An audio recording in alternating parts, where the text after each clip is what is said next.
Hi friends, welcome to Anitha's kitchen.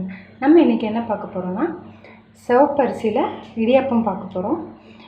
எல்லாத்துக்கும் white கலர்லேயே இடியாப்பம் பார்த்து கொஞ்சம் போர் அடிச்சிருக்கோம். ஸோ நம்ம சின்னவங்கலேருந்து பெரியவங்க வரைக்கும் விரும்பி சாப்பிடுவாங்க. நம்ம இதை எப்படி செய்யலான்றதை நான் சொல்கிறேன். ஃபஸ்ட்டு இந்த அரிசி நான் இப்போ குவான்டிட்டி ஒரு டம்ளருக்கு சிவப்பரிசி எடுத்திருக்கேன். நான் வீட்டிலே ப்ரிப்பேர் பண்ணேன். நீங்கள் நிறைய குவான்டிட்டி வேணும்னா நீங்கள் ரைஸ் மில்லில் கொடுத்து நீங்கள் அரைச்சிக்கோங்க.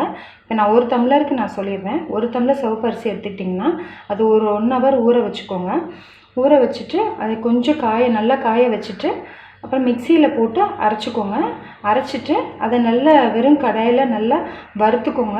வறுத்தோன்னே அந்த கட்டி கட்டியாக வரும். அதை மிக்சியில் ஒரு சுற்றிட்டு ஜல்லடையில் சலிச்சு வச்சுக்கோங்க. நல்லா சாஃப்டாக, எவ்வளோ சாஃப்டாக இருக்குது பாருங்கள். இந்த மாதிரி நமக்கு கிடைக்கும். நமக்கு இடியாப்பம் ஒயிட்டு அந்த அரிசியை விட, பச்சரிசியை விட இந்த அரிசி ரொம்ப நல்லது, ஹெல்தி. நீங்கள் இந்த மாதிரி டிஃப்ரெண்ட்டாக செஞ்சு கொடுங்க, எல்லாருமே விரும்பி சாப்பிடுவாங்க. இதுக்கு தேங்காய் பால் வச்சு கூட சாப்பிட்லாம். நான் இன்றைக்கி வெறும் தேங்காய் பூவும் நாட்டு சர்க்கரையும் மிக்ஸ் பண்ணி தான் நான் இன்றைக்கி கொடுக்க போகிறேன். நீங்கள் தேங்காய் பால் நீங்கள் மிக்ஸ் பண்ணிக்கோங்க. இந்த இடியாப்பம் இது எங்கள் அண்ணியோட ஸ்பெஷல். இதுக்கு தேவையான பொருள் என்னென்னு நம்ம இப்போ பார்த்துடலாம். ஒரு கப் சிவப்பரிசி, புட்டரிசி. இதுக்கு தேவையான நாட்டு சர்க்கரை, தேங்காய் பூ, உப்பு, தேவையான அளவு தண்ணி. இப்போ எப்படி செய்யலான்றதை நம்ம பார்க்கலாம்.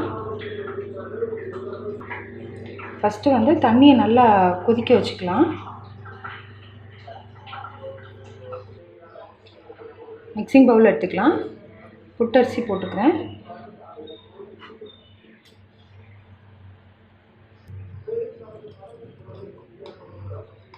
இதுக்கு தேவையான அளவு உப்பு போட்டாச்சு.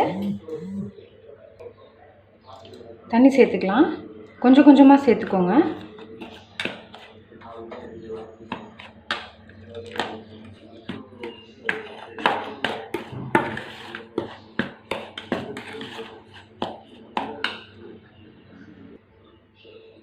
நல்லா மிக்ஸ் பண்ணியாச்சு. இந்த பதத்துக்கு இருக்கட்டும். ரொம்ப தண்ணியாக வேண்டாம், கொஞ்சம் திக்காக இருக்கணும்.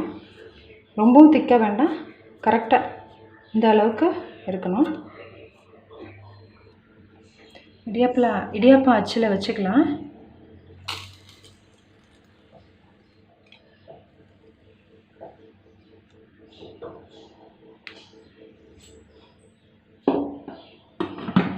இது ஒரு 3 மினிட்ஸ் இருக்கட்டும். 3 மினிட்ஸ் ஆயிடுச்சு. நம்ம எடுத்து பார்க்கலாம். தண்ணி நல்லா கொதிச்சிருச்சுன்னா 2 மினிட்ஸ்லேயே குக் ஆயிரும். இப்போ நம்ம ஒரு சர்விங் பவுலில் மாற்றிடலாம். நல்லா குக் ஆயிடுச்சு.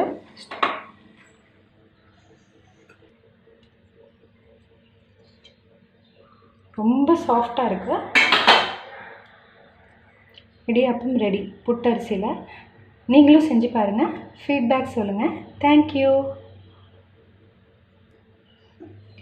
எங்கள் அம்மா செஞ்சது உங்களுக்கு பிடிச்சிருக்குன்னு நினைக்கிறேன். லைக் பண்ணுங்கள், ஷேர் பண்ணுங்கள், சப்ஸ்கிரைப் பண்ணுங்கள். தேங்க்யூ.